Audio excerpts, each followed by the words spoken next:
right. Hey guys, what's going on? My name is Chris Hawkins, and this is your best life defined. So imagine being the most hated kid in the trailer park. Well, like imagine living in a trailer park.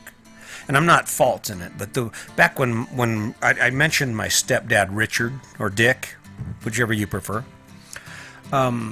about him dragging us around the country. Well, at some point in the first couple of years, we ended up in Council Bluffs, Iowa, and we ended up right on the river in a trailer park. And these weren't nice trailer parks at all. These were these grungy ass crap hole trailer parks with a playground that'll kill you, you know.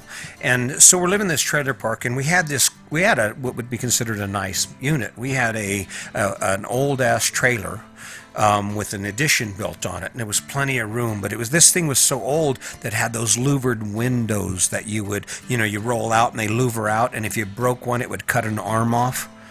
Yeah, that was the kind of trailer house we lived in. And my stepdad Dick, he was driving trucks, so he would come in on the weekends after a hard day of being a long haul trucker, which I don't know what he was doing out there, but it made him crazy on the weekends. So he'd come home and everything would be fine. Everybody would be loving on him. He'd come in. I remember one time he came in with this whole case of candy bars. I'm not exactly sure.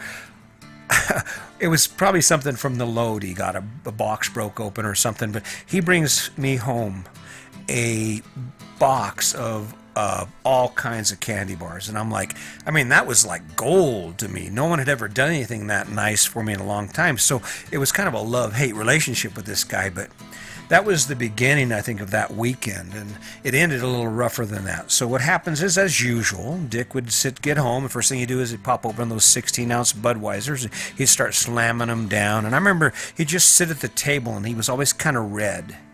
Kind of reddish. I think it was the alcohol he was drinking. I remember sitting at the table, he'd get worked up, and he'd pick up an issue, and then the next thing you know, it would be the end of the world, and he would be yelling and screaming about why this and that and those sons of bitches, and just going off, and he was building it up. And I remember I just used to run and hide. I'd go do my thing, go hide in my bedroom, go outside. That's what made me such a loner. Well, on this particular occasion, I guess it's about 9 o'clock at night, and back then, dogs were like family. Dogs had their own family. If you were in a trailer park, dogs would run around in a little pack, and you knew every dog, who owned every dog. They would come to you, pet them. It was just, they were like part of the trailer park. But the problem is they ran around barking all the goddamn time. And that was Dick's issue that night. He'd come in from being gone for a week. He'd getting his drink on, sitting out there by those windows, and he's looking out those dogs. He's pissed off. Why can't these dogs just shut up? God dang, I'm gonna kill some dogs.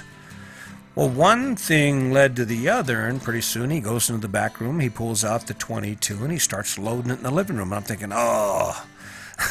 You're a kid, you're like, what the hell? It almost, it what's funny is if you seen that today as a kid, or a kid seen that today, that'd be the craziest thing ever.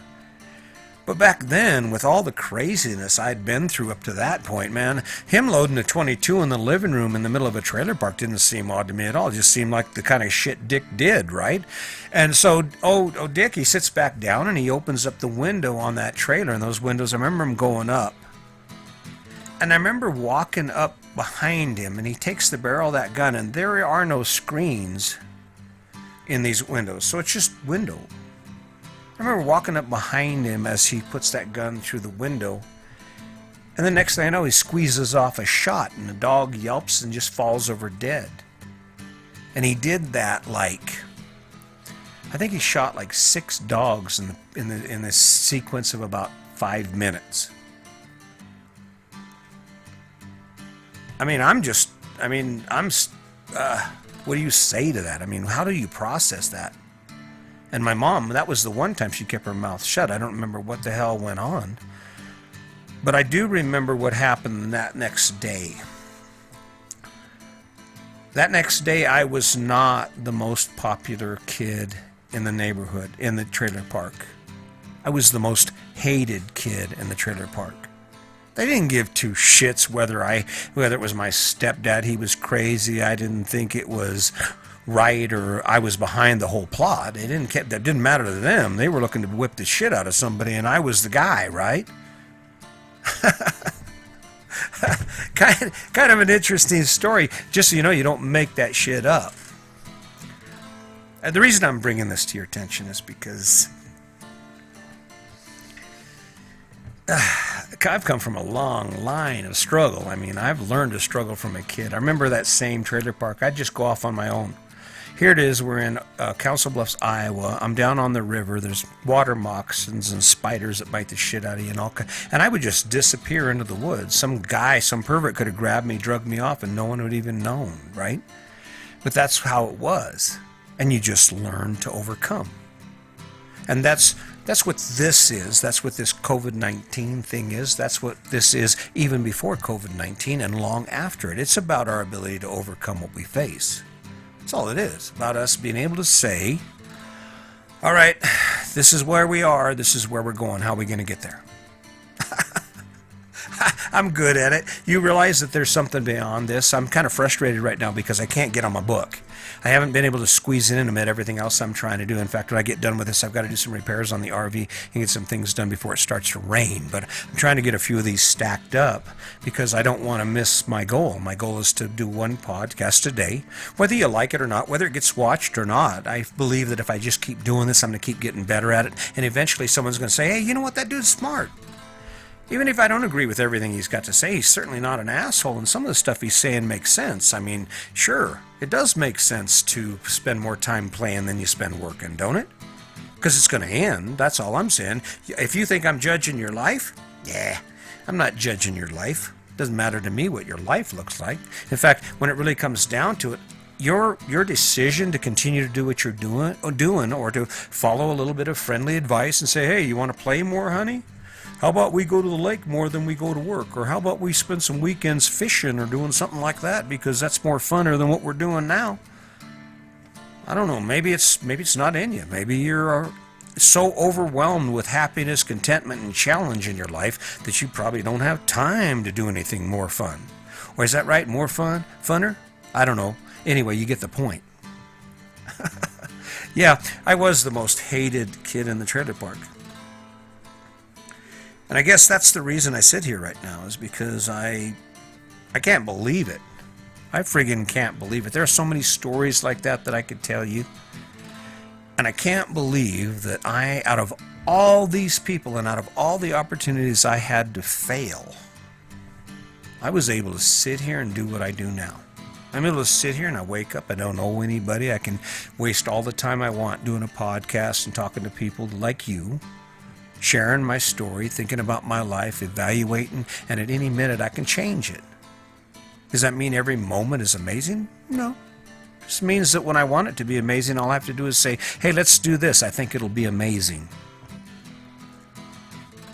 I don't know. You need money to do things. You need money to make choices. You need time to make choices. Maybe it's time you make some time to think about, oh, wait, why am I really doing this? Why am I really spending every day like that RoboVac bumping into the walls, the four walls of your life? Bumping into the four walls of your life, and it happens the same way day in and day out. And it wouldn't be so bad if it was cool. I mean, it wouldn't be bad at all if it was some cool shit and you're like, yeah, I love that shit. That's cool. But it's not, it doesn't even come to that level. It doesn't even come up to that point. Let's see, running out of the house, forget your lunch on the counter, sitting in traffic, friggin' get to work, get to watch the dude who does nothing, get all the benefits. Jump back in your car, hurry home, forget you don't have any alcohol, gotta go back out, aw damn, might as well pick up a pizza, because supper's not gonna be ready now on time anyway. Get back, drink your 6-pack or your 12-pack or your bottle of wine, hit the bed and do it again. I ain't making this shit up. Look at your life. Oh, hey, what would you want to do this weekend? No, well, I can't. I got to clean the garage, and we need to mow the lawn, and got to spray the weeds, and fix the door handle on the bathroom, and blah, blah, blah, blah, blah, blah, blah. And all the while you're doing all that shit you're doing, you're thinking about all the shit you wish you were doing. Again, I ain't making this shit up. This is you. Want to live your best life? That's what I'm talking about. I'm talking about waking up and saying, okay, I'm going to bust my ass until 10 o'clock in the morning on Saturday, and then the game is on. Then we are going out and we are having some fun. And that's how every Saturday is going to go. And if I can't keep up with the lawn, I'm going to get rid of the lawn because game is on at 10 o'clock on Saturdays. Maybe that's all it takes. I don't know. But I'll tell you what, if you want to gain some inner strength, you want to fortify your soul, be the most hated kid in the trailer park. That's a title. That's a title very few people get to don, but I got to don it. Yeah, and it was funny about it. I look at those experiences, and I don't even have the benefit of being able to say, well, yeah, but my big brother was there at the line to catch the bus to school, and he protected me. What's funny is the whole time I'm doing this stuff and being drug around by my parents, by the adults, based on their whims and their decisions, I don't remember anyone but me being there. I don't remember anyone standing up for me. I don't remember one time my mom went out and told some other kid's mom, hey, quit picking on him. It's no wonder I turned out the way I did. I have no idea if you're enjoying this. I hope you do. Because in the end, let me tell you a little bit about me. This is my history. This is my story. But the truth is, I wake up every day and I think about it. What can I say to them today that will change their life, that will make them finally realize it's okay if your life doesn't look like everyone else's. It's okay if you go ahead and you grab a hold of some amazing dream that motivates you to handle all the bullshit you've been neglecting, that motivates you to stabilize your income, to go out and hustle, to learn things you need to learn, to acquire skills, to promote yourself so that you can actually evolve in this new environment of COVID-19 and far beyond it. Because I got to tell you something, it doesn't really matter what anyone says, it isn't over yet. They can argue all they want about it, and this isn't propaganda, but imagine what happened. The entire country shut down. The entire country shut down, the entire world shut down, and we're struggling to get back up. Do you even have an idea how many companies have went out of business? Think about it, trying to find things, simple things that were used to be available, and now they're not, because guess what? We don't make them. I don't know. That event in that trailer park where I had to fight for the next week and a half with every kid I knew because my dad killed their dog, and everybody in the trailer park loves dogs, and there I am getting my ass kicked for it. If you wonder why I have the tenacity I do, if you wonder why I believe I'm unstoppable, it's because I'm unstoppable. Who's going to stop me? What are you going to do? Tell me stop talking? I own this. What about you? What about you? What do you own? What do you wake up to every day inspired by? What do you wake up to so excited that you have trouble sleeping at night? That's a ticket. What do you wake up to every day that makes you go, yeah? I feel like I'm being a little dramatic here, but I am. I mean, I don't know how else to do this, for God's sake. I'm not telling you lies. The truth is, and let me put it to you one more time before I go, the truth is that if you want to live a happy life, do the shit that makes you happy. Now, that doesn't mean that it's not going to come with struggle. It means it's going to come with struggle that's worth the effort. It's going to come with struggle that is worth what you get for it. I don't care what you say about your fancy ass truck or your big ass house. The truth is, how much time do you actually get to spend enjoying it? When you're not working, you're running. And when you finally do get home, you're so tired. You ain't wanting to go hang out in your big deck and hang out in that fancy yard and entertain and have people over. And if you're thinking that people give a shit about what you got, they really don't. Sure, what they're not going to tell you, goddamn, how much that cost? How much debt are you in? No, they're going to say, I unplugged myself here. All right, there we go. They're going to say, wow, did you see how much debt they're in? Anyway, sorry for that snafu. But anyway, listen, as always, I just coming out here every day doing what I do because I think it's important. It's important that someone says it. And the truth is, this crap we've been doing for so long, it's not working. You can say what you want about it. You can justify it however you want. But swimming in debt to the point that a 4-month layoff kills you. And that's not even the saddest part. The saddest part is that being out of work for a month killed some people's lives. If it hadn't been for the stimulus package, where would you be? If it hadn't been for unemployment and trillions of dollars being artificially dumped into our economy, where would you be? And now you're struggling, and even if you wanted to play, you can't. Well, I guess not. At least if you're sitting at home and you're still not figuring it out, spend some time with some family, with friends. Let's have a conversation about what you can do better. But God forbid you should go back to the life you were living post-COVID.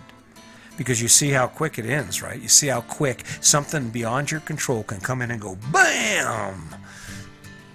All right, and I guess you don't want to hear it. I know that's part of the problem right now, but guess what? Doesn't make it any less true. Maybe today's the day to start living your best life, huh? So until next time, just remember, my name is Chris Jaquez, and this is your best life. And today's your day. Make it a good one.